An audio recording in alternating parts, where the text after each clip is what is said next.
Muy buenos días, hoy les explicaremos sobre la personalidad. La personalidad es un constructo psicológico, con el que nos referimos a un conjunto dinámico de características de una persona.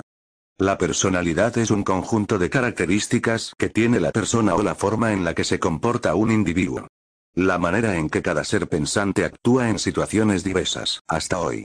Sigmund Freud es el más influyente teórico de la personalidad.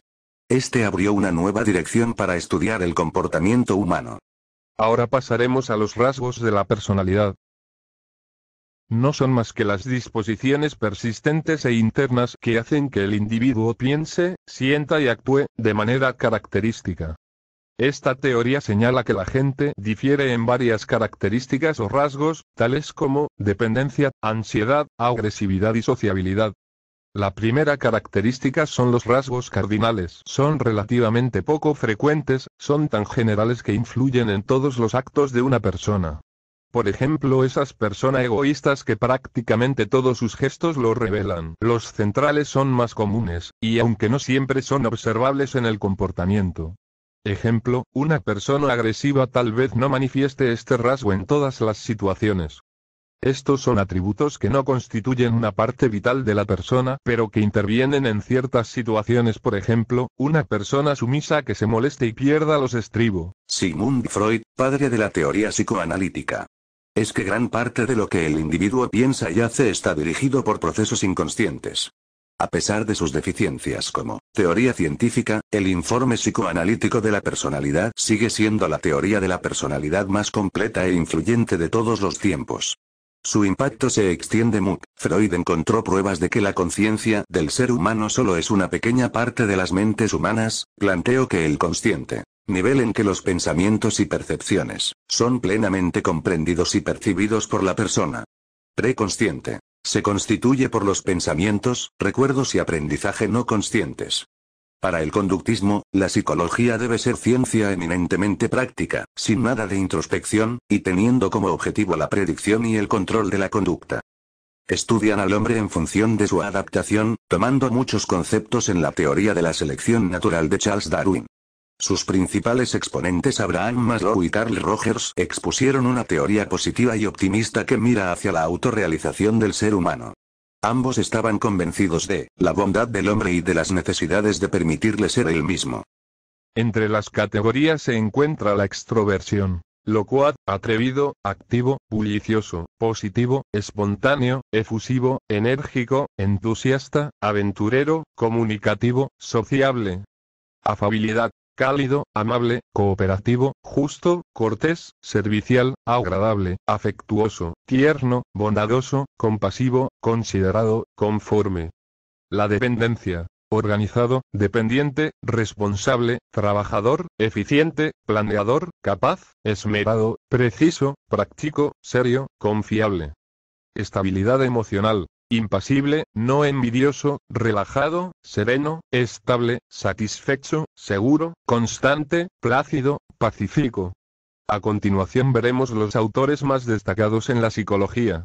Se basó en el estudio de las bases del desarrollo psicosexual durante la infancia y la niñez. Los términos oral, anal y fólico han alcanzado popularidad. Entre otros proponen la teoría de las relaciones objetales amplia desde otra perspectiva, las formulaciones freudianas y describe el desarrollo psíquico del individuo. La mayoría de los psicólogos de hoy convienen en que el objeto propio de las ciencias psicológicas es la conducta humana. Pero, por conducta humana se entienden muchas cosas. Además de poder ser enfocada desde muy diversos puntos de vista. Conducta humana es la lucha por la vida del recién nacido prematuro. Artistas, científicos, profesores, etc. ejercitan la conducta humana cuando aplican sus conocimientos y destrezas a sus tareas correspondientes. Entender a nivel científico la conducta quiere decir que nos es preciso conocer los principios que la rigen. Estos principios son casualidad y motivación. Casualidad. Para este principio, toda conducta es causada, obedece a una causa. Motivación. Ahora hablaremos del temperamento y carácter. El término carácter tiene origen en el griego y significa marca grabada en su aceptación psicológica. Pasó a denominar el estilo de vida o el sello personal en el comportamiento. El temperamento es la peculiaridad e intensidad individual de los afectos psíquicos y de la estructura dominante de humor y motivación. El término proviene del latín temperamentum, medida. Es la manera natural con que un ser humano interactúa con el entorno. Puede ser hereditario y no influye en factores externos. Es la capa instintivo-afectiva de la personalidad, sobre la cual la inteligencia y la voluntad modelarán el carácter. Hay ciertos instrumentos utilizados para medir la personalidad como son: pruebas psicológicas.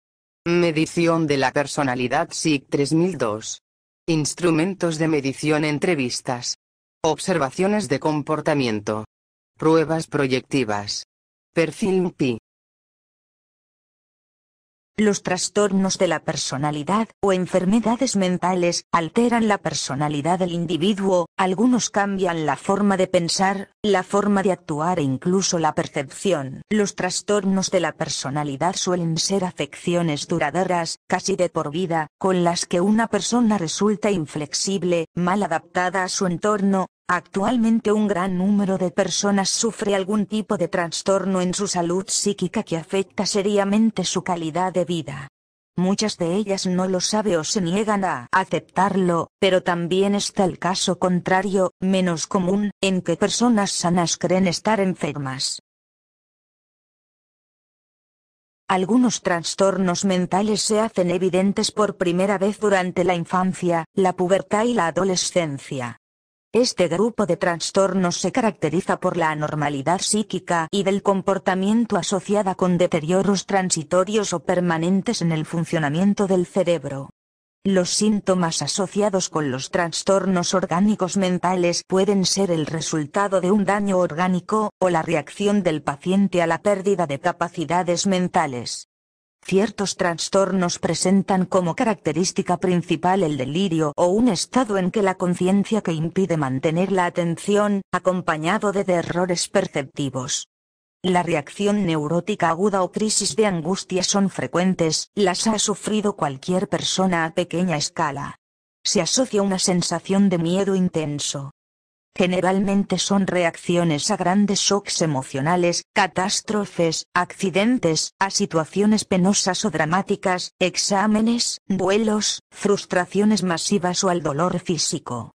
Las neurosis son enfermedades de la personalidad caracterizadas por conflictos que inhiben las actuaciones sociales, perturban más el equilibrio interior del sujeto que alteran. Los síntomas son trastornos del comportamiento, de los sentimientos y de las ideas que sirven para luchar contra la ansiedad, expresando al mismo tiempo un conflicto interno.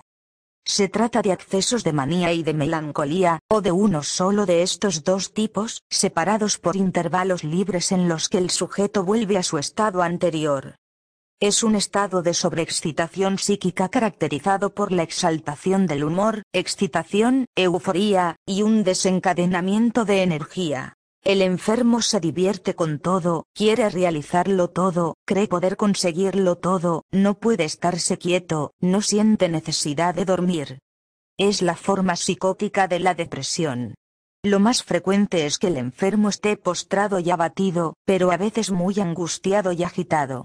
Está preso de un dolor moral, extremadamente intenso y sumergido en sentimientos aplastantes de culpabilidad, indignidad, expresados a menudo en ideas delirantes de ruina financiera, o de responsabilidades. La alienación es el delirio, que es el desorden o perturbación de la razón o de la fantasía, originado de una enfermedad o una pasión violenta. El delirio fantástico está caracterizado por una difusión imaginativa. Este tipo de delirio crónico se caracteriza por los falsos recuerdos o una concepción fantástica del mundo. La esquizofrenia es denominación común para un grupo de trastornos mentales con variada sintomatología. En sentido literal, esquizofrenia significa mente dividida. Sin embargo, a pesar de la concepción popular que se tiene de este trastorno, no se produce una disociación de la personalidad, el paciente no se comporta como dos personas distintas. Es un trastorno mental caracterizado por sentimientos de inutilidad, culpa, tristeza, indefensión y desesperanza profundos.